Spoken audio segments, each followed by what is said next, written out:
This is a Cincy fan talking with LP. You can catch me on Twitter. That's a Cincy fan talking. You say it like it sounds, just leave off the G. If you have ideas for the show, you can reach me at Cincy_fan talk at yahoo.com. If you have any suggestions for the show, make sure you leave them there. Who knows, you might find yourself as part of the show. Any feedback would be definitely appreciated. And also, make sure you hit the Linktree page that's on my Twitter. Make sure you click on that. You can find all the different ways to contact me there. Enjoy the show.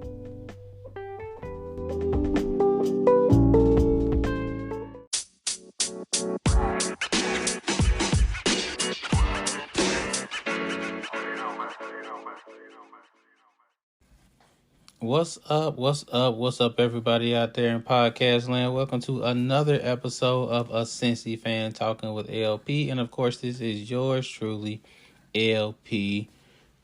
Loving the fact that the Bengals finally got that dub. Finally got out the snide. Finally released the O from the win column. However you want to slice it. Good things for the Bengals. So we're going to get into that. Some football stuff, some LP stuff, because weird stuff always happens to me, and I don't know why. It's been like that my whole life. We're going to get into that in a second. I think the Bengals brass listen to the podcast, y'all. Like, I know they don't, but I just found it funny that I was sitting here talking to y'all last week about this time, and I'm like, the Bengals need to do something to shake it up. On offense, try some razzle dazzle, some trick play type stuff, just to shake the cobwebs off and let everybody know, hey, we'll go deep if we want to. We're gonna do our thing out here. And wouldn't you know it, first drive of the game, Bengals pulled a flea flicker out, put a little fake reverse to the pass. I'm like, I said that. I'm telling the wife, like, I said that. They listen to me. She looking at me like, man, chill out. Like, you doing too much. Maybe so. Maybe I am. But, man, I'm like, you're listening to the people. And not even us. I mean, I'm sure they was kind of sitting in the lab, like, what can we do to kind of let ourselves know that we can go deep and we can just get our offense popping. I'm sure that's what they were saying to themselves. Like, just get the offense humming and not waiting until, 8 minutes left in the whole game to do so. But I can't hate. The Bengals put it on the Jets. And I know people are like, man, they the Jets. Like, be for real. It's kind of like how college football teams play like the not calling the Jets a college football squad. Now, Jets fans don't get at me. I'm not saying that.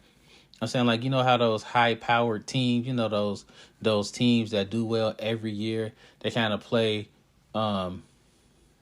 directional state U or something like that. They'll have them run off those games, first two games of the season, before they jump out and play like a real big non-conference power.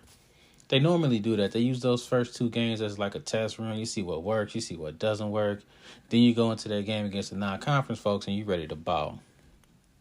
Some teams like to just schedule trash teams all throughout until conference time. I don't know. That wouldn't be my bag, but I feel like that's what the Bengals did with the Jets. They kind of knew they had the game won, but you can't take anybody for granted. You saw what happened with Dallas last week, and that Cooper Rush dude must be the real deal because he keep getting it done. He undefeated as a starter, so, I mean, I can't hate. You got to love the fire that the Bengals came out with. They're going to need it against the Dolphins for real. Like, they really going to need it because, I mean, say what you want about the Dolphins. You can call them lucky. You can say, if it wasn't for this or that, they wouldn't have won. But to me, it's like you could have said the same thing about the Bengals last year. You could have said the same thing about a lot of teams in the past few years. Every team in the NFL is only about 4 or 5 plays away from being great. Real talk. All of the games are super duper close. And I say this all the time. Y'all say it all the time. You're only so far away from being 10-7 or 11-6. The good teams make the plays and they get the dub. The bad teams don't, and they end up, I don't know what, 8-9, 6-11. It's really about those 3 or 4 plays in the game. Can your team make those plays? If they can, yay, winner, winner, chicken dinner. If not, whatever else rhyme with loser. Loser, loser, I don't know. Boozer, smoozer. I don't know. I don't know what they play like. I say it's 2 things for the Bengals. Number 1, in the game Thursday against the Dolphins. The helmets are going to be fire. You know, the Bengals coming out in the all-white fits looking like Master P, Ice Cream Man special outfit. You know what? That's what I'm calling them. The Ice Cream Man outfits. You know, the no limit fits. They're coming out in no limit fits. They're going to be about business, but that adrenaline can only last for so long. The Bengals got to come out ready to play. And I think it's going to come down to 2 things. Number 1, can the offense get out to a good start? The defense have been carrying these boys for the past few games, man, since the beginning of the year. And I know the defense was happy to have the Bengals offense show up and kind of not really bail them out because the defense still balled, but the defense didn't feel that pressure that they've been feeling for the last couple games, y'all. It wasn't really like that for the Bengals. It felt like they was in cruise control from mid-second quarter on, which was kind of scary because you saw them kind of lapse into what they used to do in the past few games. But since they got out to a fast start, you can kind of mask that with the deodorant of winning, you feel me? So the Bengals got to jump out to a fast start and let Miami know, like, look, we know y'all 3-0. We know y'all cooking right now, but we're the Bengals. That's what they need to think. Like, we're the Bengals. Y'all can't beat us on a Thursday night at home. Number 1, get out to a good start. Number 2, whatever the Bengals did against Tyreek Hill in the 2 games with the Chiefs last year, do that. I mean, flat out, do that. That bracket coverage, sinking folks deep in the box, whatever it takes, do that. Run that, reprise that off the defense against the Chiefs, not to the extent that you did before, because Tua is no Patrick Mahomes. I mean, hell, let's be real. Nobody's a Patrick Mahomes. There's no shame in that. But there's certain things you can do that you did against the Chiefs against the Dolphins. You can kind of play that slick double coverage that I was doing before. Put my man Awuzie on him, see if he can lock him up. I mean, don't be concerned about giving up a big play or 2, all right? It's going to happen. It's the NFL. I mean, hell, it's football. And in football nowadays, it's really not about how it used to be. You know, holding the team to 10 points, all that. That doesn't really work anymore because teams throw the ball so much. They throw the ball up and down the field, and everything is shifted towards the offensive side of the ball as far as calls against the defense, roughing the passer calls. It's tough for a defense to get a shutout or to hold a team to 7 or 10 points. That's why when you see it, you go like, damn, they're really balling. It's really about making sure there aren't too many big plays. For every big play, you want to stack about 4 or 5 3-and-outs, or times where the other team doesn't score. You want to stack those that way. If you can do that, you good. My prediction, Bengals 27, Miami 24. I think it's going to be a close game. I feel like Money Mac is going to, I guess you can call it the game winner. What I'm thinking is that Money Mac will get the field goal with about a minute and a half left in the game. And then the defense is going to make a stand at the end and hold those Miami boys out. Make Trick Daddy mad, make Trina mad, all of them. Bengals win 27-24, 2-2. And we're looking for all of the other AFC North teams to lose as long as they don't play each other. In which case, I hope they tie 0-0. I don't like them. Whatever. So that's that on the Bengals. Man, as far as Miami, though, man, what's going on with them boys, man? Like, you had the Brian Flores thing. Now you got the Tua. Like, let's be for real. If y'all saw what I'm talking about, the Miami win against the Buffalo Bills, you saw Tua hit the ground in a nasty fashion. Y'all, when I say nasty, I mean like you cringe when you see it, like, ooh. He get up, my man, take a couple steps and do the little drunken stagger, fall back down, try to get back up. I'm like, my man got a concussion. I've seen some concussions. I've seen more than a few concussions. I I think I've had. If I say I think I had a concussion, then shit, I probably had a concussion if I can remember it right. And they say it's a back injury. Like Miami says it's a back injury and not a concussion. The hell you say? Like, be for real.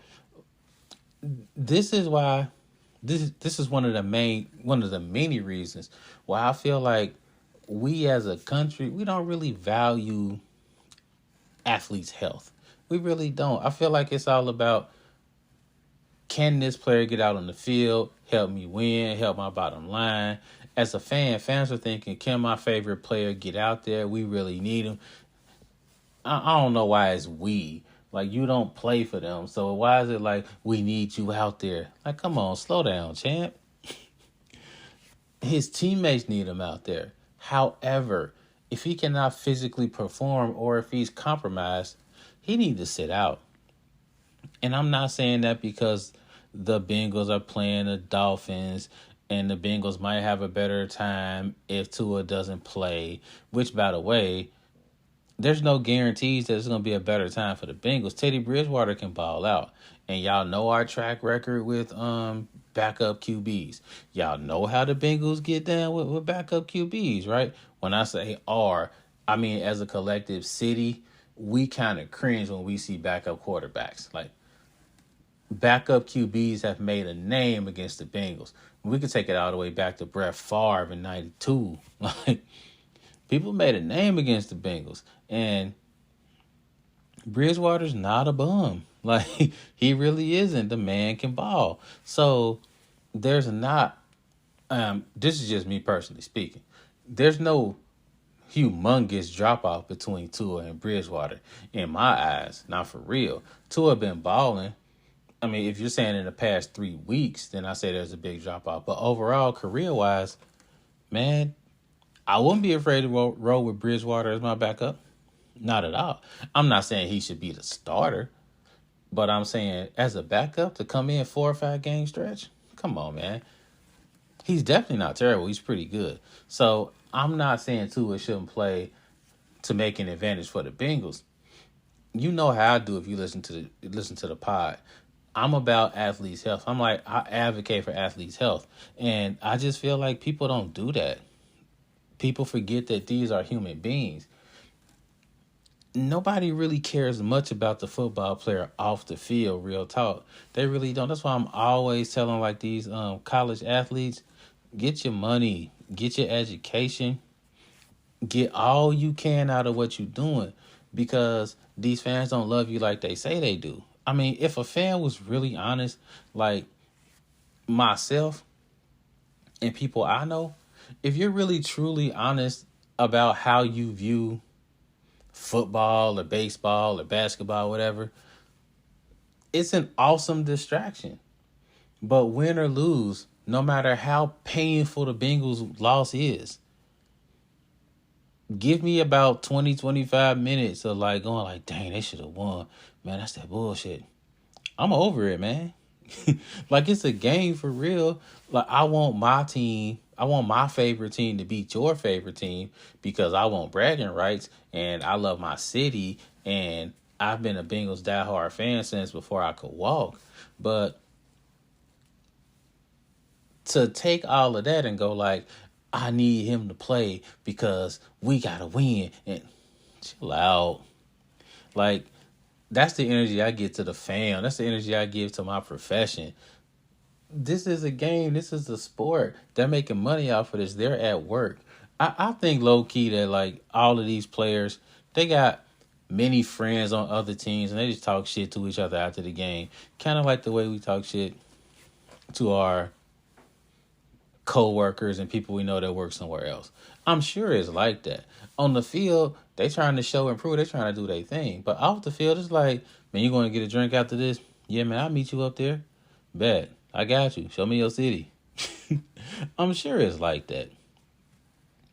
And I feel like I won't say that people take it way too seriously. Although if you look at Twitter, sometimes you see that people do. It's more like you got to be able to balance it out. I mean, you really have to. Like, I was salty when the Bengals lost the Super Bowl. I was salty. So the soaking period lasted a little bit longer. But what? 30 minutes, 45 minutes? We on the better things we're looking for next year.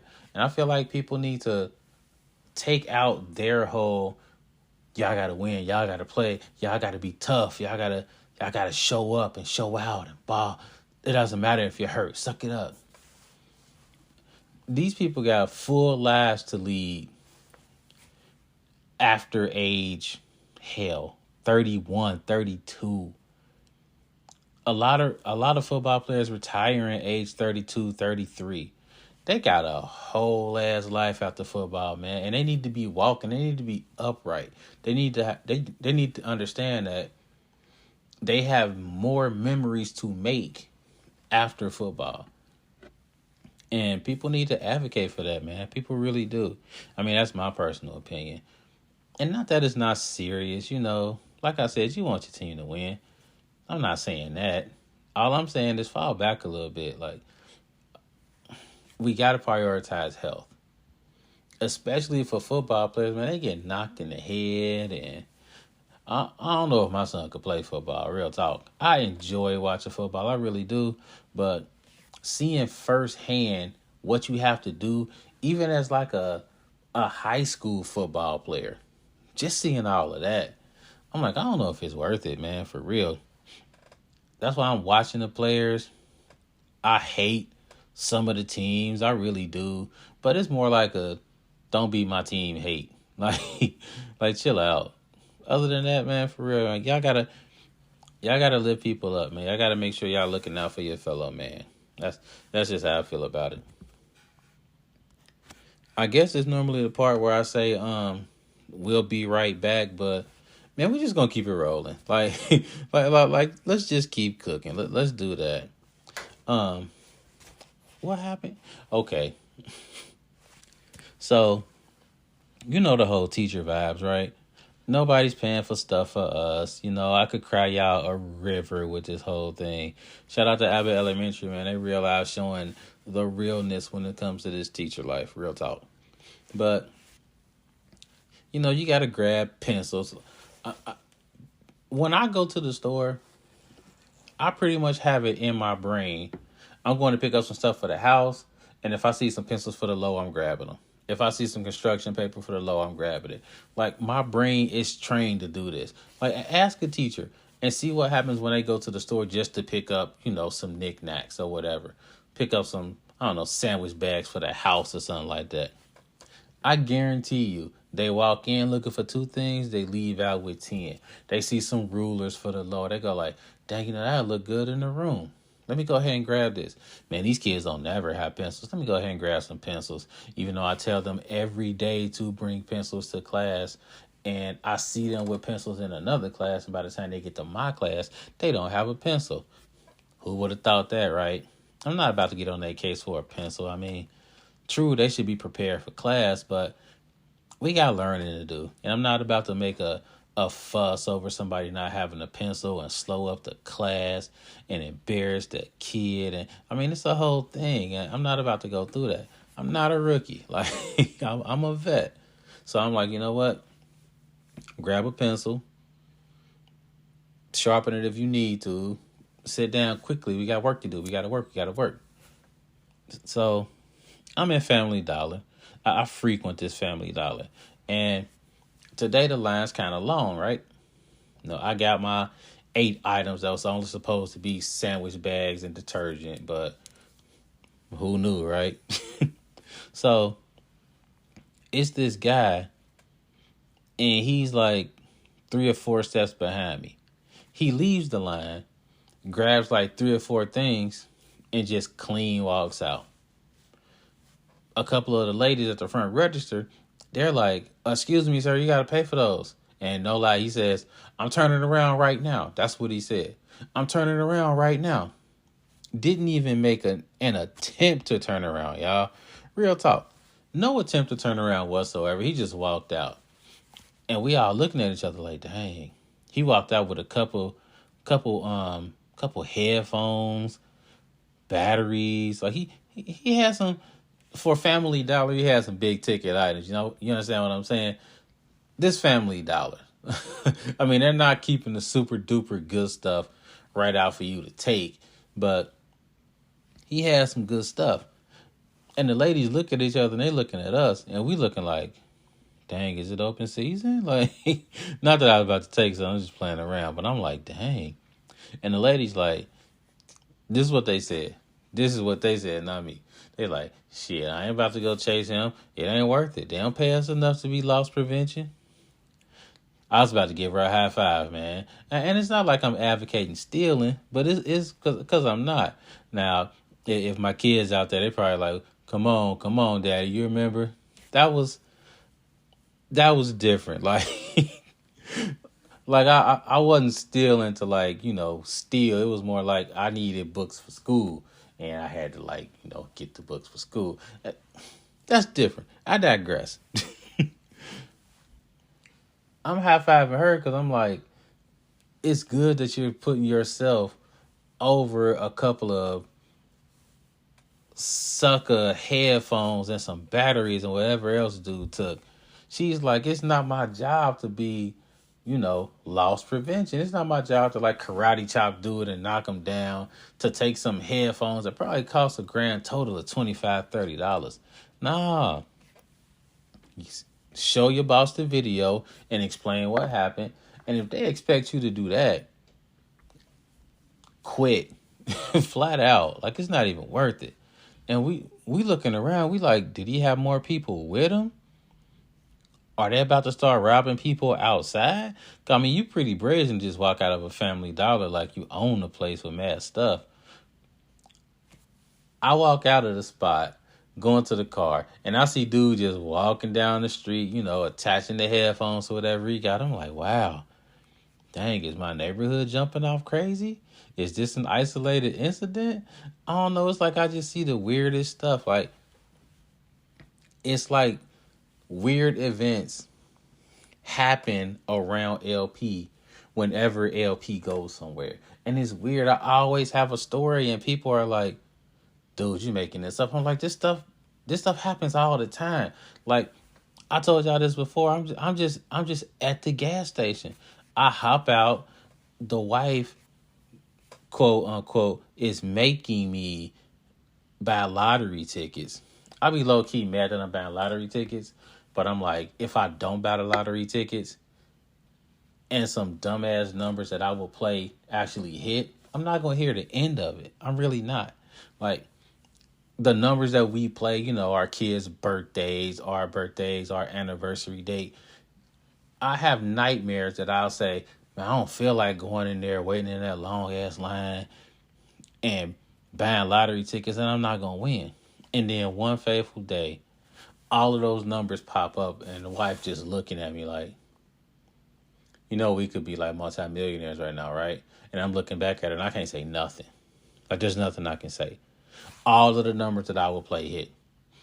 That nightmare kind of makes me go to the store and do this stuff when I don't feel like doing it. You feel me?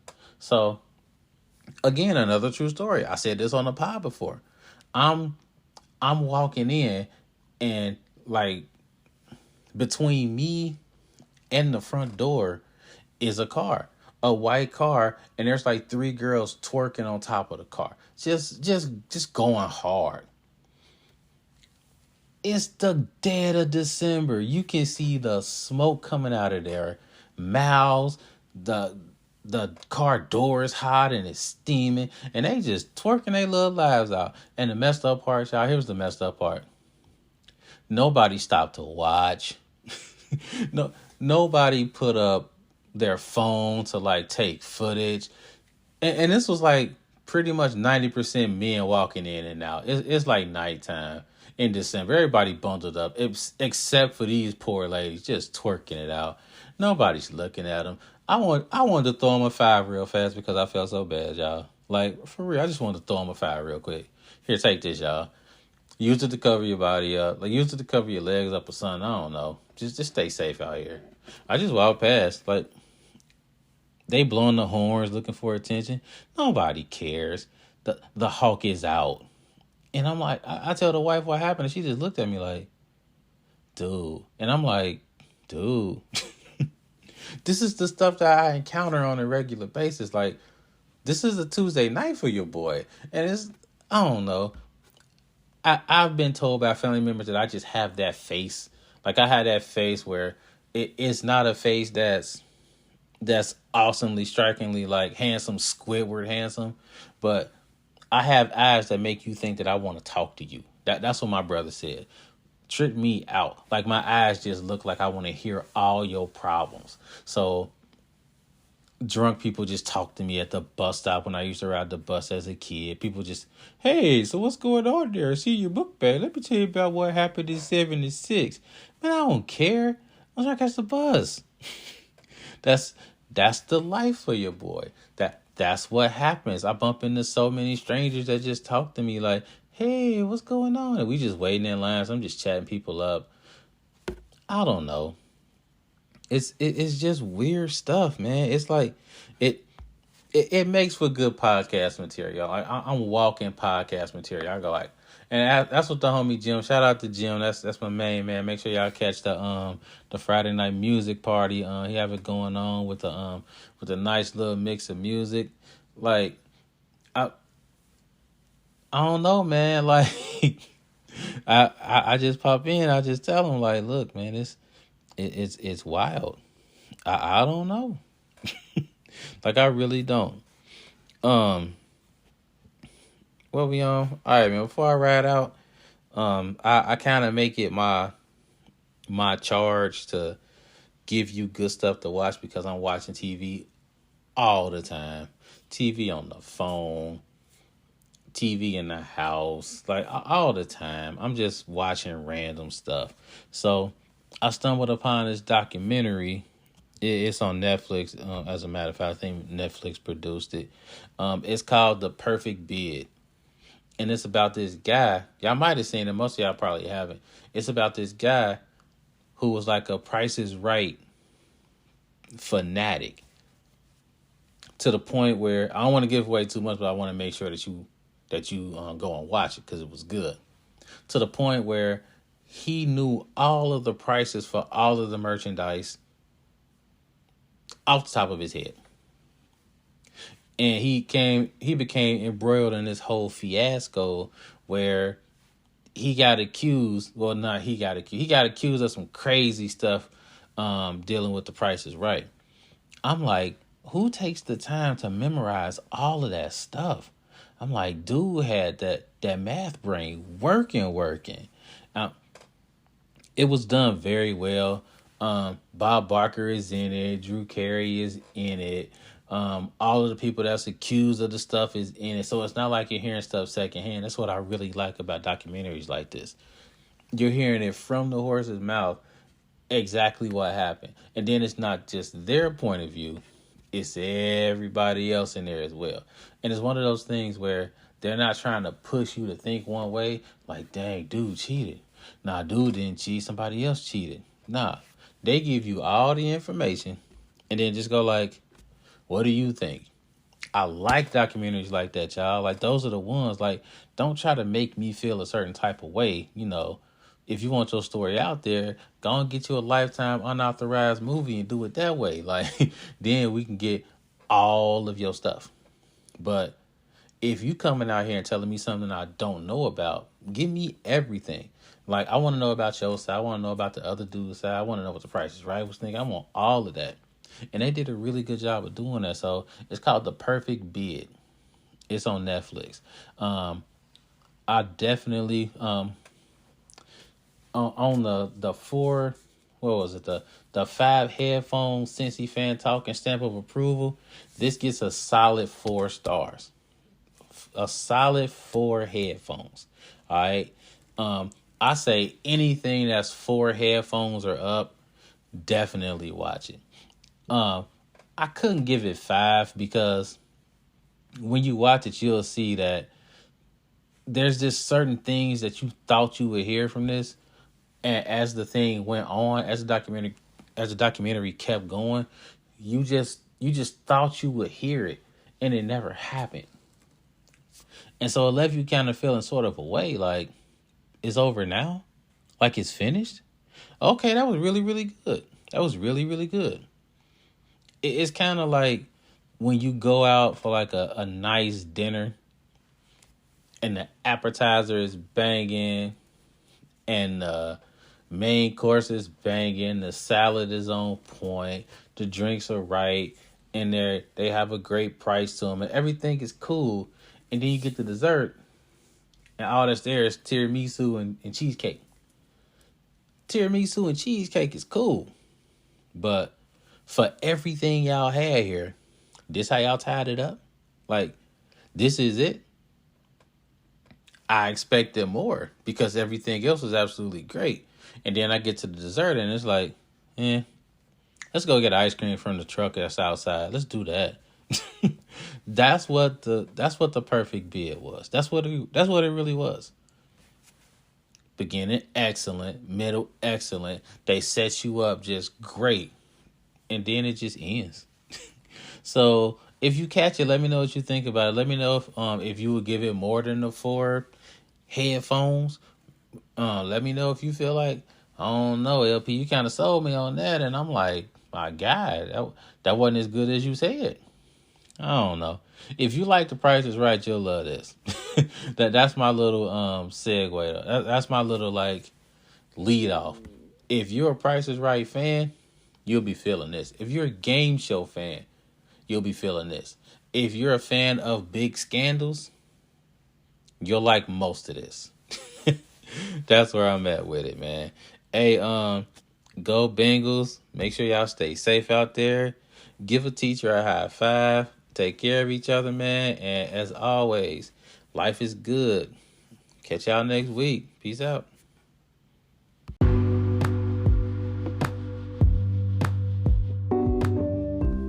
If you're not ready for the conversation to end, I'm not either. Make sure to catch me on Twitter. That's the Cincy Fan Talking. Leave off the G at the end of it, and we can keep the conversation going. Also, don't be afraid to hit that subscribe button so you can catch the next episodes. The episodes will drop every Tuesday. If there's a change in that, I'll make sure to let you know. Appreciate the support. As always, life is good.